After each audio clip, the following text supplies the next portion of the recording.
The Apocrypha is a selection of books which were published in the original 1611 King James Bible.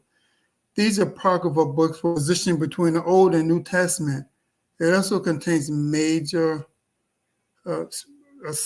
contains maps and genealogies. The Apocrypha was part of the King James Bible for 274 years until being removed in 1885 AD. A portion of these books were called Deuterocanonical books by some entities such as the Catholic Church. Many claim that Apocrypha should never have been included in the first place, raising doubts about its validity and believing it was not God-inspired. For instance, a reference about magic seemed inconsistent with the rest of the Bible. Tobit, chapter 6, verses 5 and 8.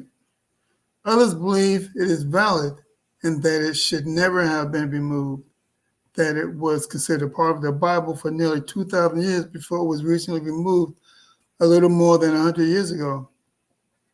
Some say it was removed because of not finding the books in the original Hebrew manuscripts. Others claim it wasn't removed by the church, but by printers to cut costs in distributing Bibles in the United States. Now, before I go on, I want to say that's a bunch of nonsense. Okay. Why would you take somebody else's book and remove it because you say you want printing? But I digress. Both sides tend to cite the same verses that warn against adding or subtracting from the Bible, which is Revelation 22 and 18. Let me see if it'll pick it up. For I testify unto every man that hereafter the words of the prophecy of this book. If any man should add into these things, the Most High shall add unto him the plagues that are written within the book. Okay. The word apocrypha means hidden. Fragments of Dead Sea Scrolls dating back to before 70 AD contain parts of the apocryphal books in Hebrews, including Sirach, which is also Ecclesiasticus, and Tobit. Oh, excuse me. Keep this in mind when reading the following apocryphal books. Martin Luther said, apocrypha, that is, books which are not regarded as equal to the Holy Scriptures, and yet are profitable and to a good read. King James Version, Defended, page 98. Now, with this brief history of the Apocrypha, one of the things that they don't say is the Apocrypha, first of all, the Bible is only written for a certain group of people. It's the history of one group of people, not the whole world, which is what the Catholic Church would have you believe. To me, the Apocrypha was hidden because it highlights certain events and certain markers that will point the Israelites to their true heritage and their true strength and who they really are. And this would be a big, it'll be an issue for their world plans. Now, remember, mind you, the people that remove the Apocrypha are from completely different culture. It's not their book. They stole the book from the Israelites, and then they start to chop it down so that it hides the truth, point blank. And that's the basics of it. So, and if you read the Apocrypha, you'll see that it speaks about the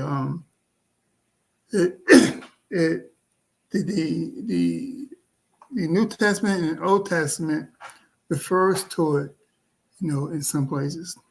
All right. So the Apocrypha has 1, 2, 3, 4, 5, 6, 7, 8, 9, 10, 11, 12, 13, 14. There's 15 books in the Apocrypha. Okay. So I'm going to start by reading Slocky. I'm going to start by reading a book to you. And until I read the entire Apocrypha. I know for many of us that don't really focus on the Apocrypha, we read other parts of the Bible concerning the end times, concerning the prophecies of our Lord Yahushua. So the Apocrypha gets left behind with so many things occurring, going on in this day and age and this time. That's where most of our energy is focused, or most of the prophet's energy. Okay. Now, mind you, I don't claim to be a prophet, Lord willing. A prophet, I receive my information from the prophets through the spirit and power of the Holy Spirit. But I am capable of teaching and passing information, which you all are. In time, Lord willing, the Lord will grant me as a vessel to impart direct knowledge. But until then, I learned from the Apocrypha. It's like I learned from the priests and apostles of Great Millstone, who has 100% truth. So with that, let me go ahead and read. I want to read a short one. Okay. Let's read Bel and the Dragon. Bel and the Dragon is an awesome story. Okay. So let's begin. And as you can see, you have these questions. Why is Bel and the Dragon shown with the King James Bible belief? And that alone should indicate to you that somebody else wrote they had charge of our scriptures, our books, because they stole them and they tried to edit them to fit them, but the Lord wouldn't allow that. Okay? So I digress. So let's begin. And the kings of Astyages was gathered to his fathers, and Cyrus in Persia received his kingdom. And Daniel conversed with the king and was honored above all his friends. Now the Babylons had an idol called Bel that were spent upon him every day 12 great measures of fine flour and 40 sheep and 6 vessels of wine. Now Bel is an idol to the Babylonians, as you can see. And they spent a lot of time feeding Bel, and the whole society was bent or was supported by this belief. And the king worshiped it and went daily to adore it. But Daniel worshiped his own God, his own power. And the king said unto him, Why dost not thou worship Bel? Who answered and said, Because I may not worship idols made with hands, but the living power who hath created the heaven and the earth, and hath sovereignty over all flesh. Then said the king unto him, Thinkest thou not that Bel is the living God? Seest thou not how much he eateth and drinketh every day? Then Daniel smiled and said, O king, be not deceived, for this is but clay within and brass without, and did never eat or drink anything. So the king was wroth and called for his priests and said unto them, If you tell me not with this is that devour these expenses, ye shall die. Slaki. If you tell me not who this is that devoureth these expenses, ye shall die. But if you can certify me that Bel devoureth them, then Daniel shall die, for he hath spoken blasphemy against Bel. And Daniel said unto the king, Let it be according to thy word. Now the priests of Bel were 310, besides their wives and children. And the king went with Daniel into the temple of Bel. So Bel's priest said, Lo, we go out. But thou, O king, set on the meat and make ready the wine, and shut the door fast, and seal it with thine own signet. And tomorrow, when thou comest in, if thou findest none that Bel hath eaten up all, we will suffer death, or else Daniel that speaketh falsely against us. And they little regarded, for under the table they had made a privy entrance, whereby they entereth in continually and consumed these things. So when they were gone forth, the king set meats before Bel. Now Daniel had commanded his servants to bring ashes, and those they strewed throughout all the temple in the presence of the king alone. Then went they out and shut the door and sealed it with the king's signet, and so departed. Now in the night came the priests with their wives and children, as they were wont to do, and did eat and drank up all. And the morning betime the king arose, and Daniel with him. And the king said, Daniel, are the seals whole? And he said, O yea, king, they be whole. As soon as he had opened the door, the king looked upon the table and cried with a loud voice, Great art thou, O Bel, with thee is no deceit at all. Then laughed Daniel and held the king that he should not go in, and said, Behold now the pavement, and mark well whose footsteps are these. And the king said, I see footsteps of men, women, and children. And then the king was angry, and took the priests with their wives and children, who showed him the privy doors where they came in, and consumed such as were upon the table.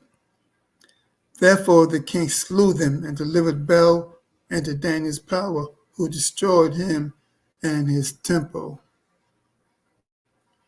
And in that same place there was a great dragon, which they of Babylon worship. And the king said unto Daniel, Wilt thou also say that this is of brass? Lo, he liveth, he eateth and drinketh. Thou canst not say that he is no living thing. Therefore worship him. Then said Daniel unto the king, I will worship the Lord my God, for he is the living power. But give me leave, O king, and I will slay this dragon without sword or staff. The king said, I give thee leave. Then Daniel took pitch and fat and hair, and did seethe them together, and made lumps thereof. This he put in the dragon's mouth, and so the dragon burst in sunder. And Daniel said, Lo, these are the gods ye worship.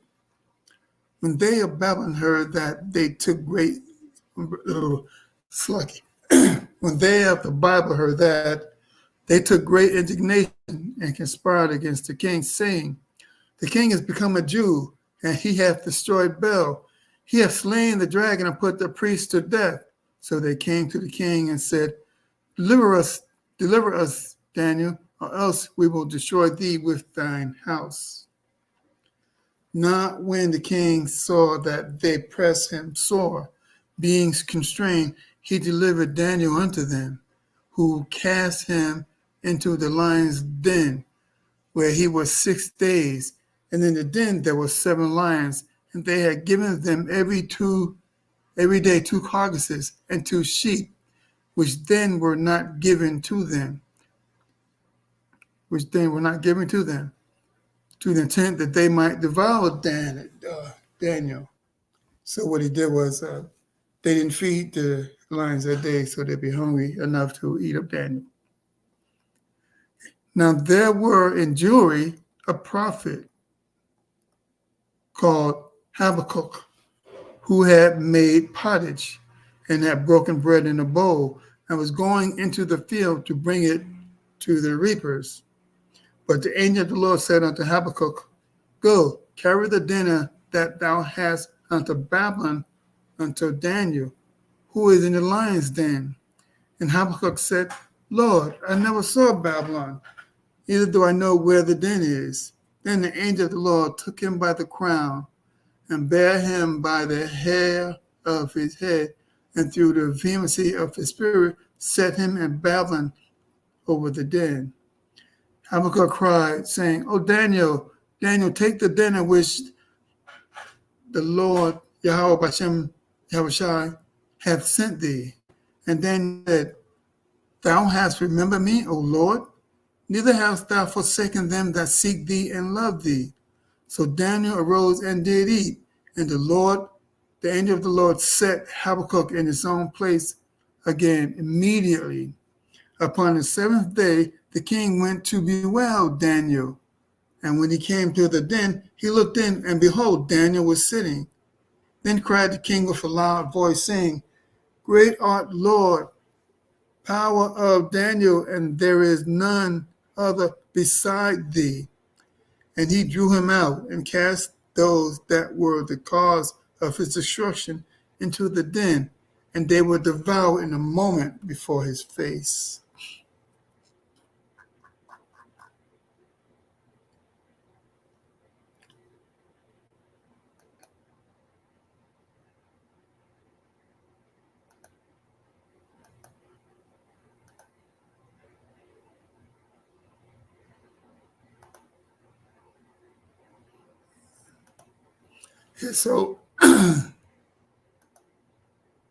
So as you can see, this book was never included in the Bible. It was part of the Apocrypha, one of the books that they took out. So I hope you enjoyed that, which is that story expressed idolatry in Babylon. And Daniel, who had the Lord's servant, destroyed the idols as wicked men had to do, to break down and destroy idols. So that's the first book. I hope that you enjoyed it. Let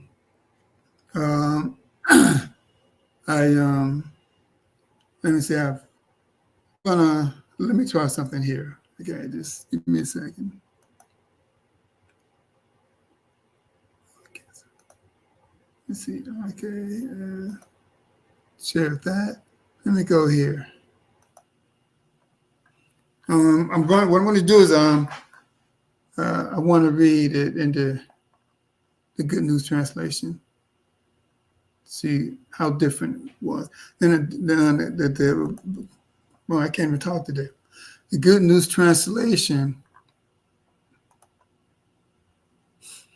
sometimes it breaks down the scriptures so that easy to understand for those that don't really read the Bible, and or don't really have 1,000% understanding of all the prophecies and so forth in their Bibles, which would include me. Without the prophets, I wouldn't be lost, but it would be a very hard journey. Thank you. How about you, Shah? All right, so I'm going to read in the Good News Translation. Since it's a short book, I'll read the whole thing. After the death of King Astyages, Cyrus of Persia took over his kingdom. Daniel was one of King Cyrus's closest companions, and the king thought more highly of Daniel than any other of his advisors. Let me take another sip.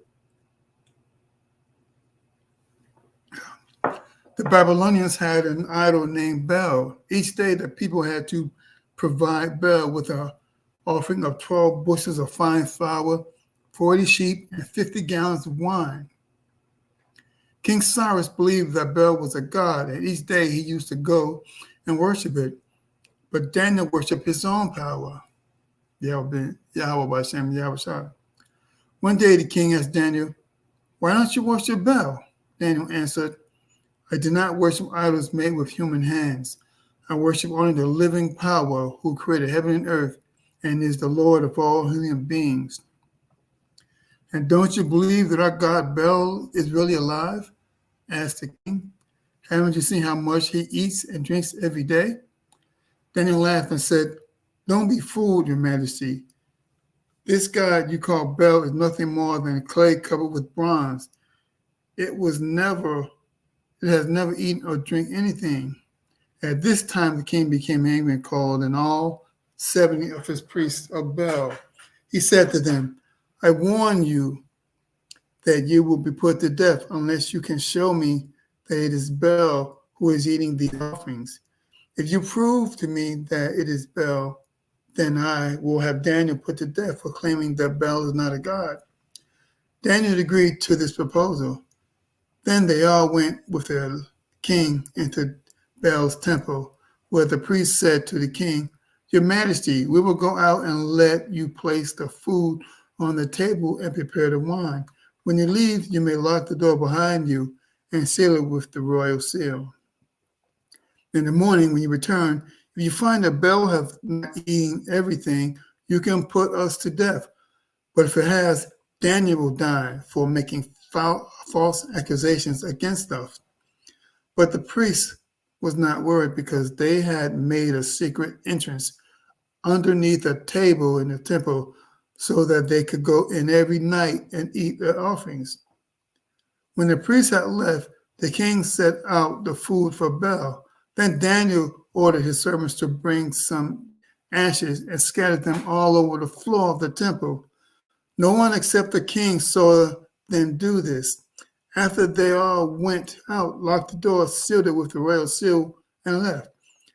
That night, as usual, the priests with their wives and children came into the temple by the secret entrance and ate all the food and drank all the wine. Early the next morning, the king and Daniel went to the temple. The king asked, "Have the seals been broken, Daniel?" "No, your majesty, they have not been broken," he replied. As soon as the door was open, the king saw the empty table and shouted, "You are great, O Baal. You really are a god." And Daniel began to laugh and said to the king, "Before you enter the temple, look at the floor and tell me whose footprints you see there." "I see footprints of men, women, and children," said the king. He became so angry that he had the priests and their families arrested and brought to him. They showed him the secret doors through which they had come in each night to eat the food placed on the table. So the king had the priest put to death, and he gave Baal to Daniel, who destroyed the idol and tore down his temple. There was also a huge dragon which the Babylonians worshipped. One day the king said to Daniel, "You can't tell me that this God is not alive, so worship him." "I worship the Lord," replied Daniel. "He is the only living God. And if your majesty will give me permission, I will kill this dragon of yours without using a word or a club." "You have my permission," answered the king. So Daniel took some tar, some fat, and some hair and boiled them over all together. He made cakes out of the mixture and fed them to the dragon. When the dragon ate them, it swelled up and burst open. "That's the kind of thing you Babylonians worship," said Daniel. When the people of Baal heard that what had happened, they staged an angry demonstration against the king. "The king has become a Jew," they shouted. "First he destroyed Baal and slaughtered the priests, and now he has killed our dragon." They went to the king and demanded that Daniel be handed over to them. "If you refuse," they warned the king, "we will put you and your family to death." When the king saw that they meant what they said, he was forced to hand Daniel over to them. They threw him in a pit of irons where they left him for 6 days. There were 7 lions in the pit, and normally they were fed human bodies and 2 sheep each day. But they were given nothing to eat during these 6 days in order to make sure that Daniel would be eaten. At that time, the prophet Habakkuk was in the land of Judah. He had cooked a stew and crumbled bread into it. He was carrying a bowl of it to the workers whom were out in the fields harvesting grain. When the angel of the Lord spoke to him, "Take the food you're carrying and give it to Daniel, who is in Babylon in the pit of lions." Habakkuk answered, "Sir, I have never been to Babylon, and I don't know where the pit of lions is." So the angel grabbed the prophet by the hair and took him to Babylon with the speed of wind. He set him down near the pit of lions. Habakkuk called out, "Daniel, Daniel, God has sent you some food here. Take it." When Daniel heard Habakkuk, he prayed, "God, you did remember me. You have never abandoned those you love." Then he got up and ate meal. When God answered immediately, when God's angel immediately took Habakkuk home. That's lucky. Then he got up and ate the meal, and God's angel immediately took Habakkuk home.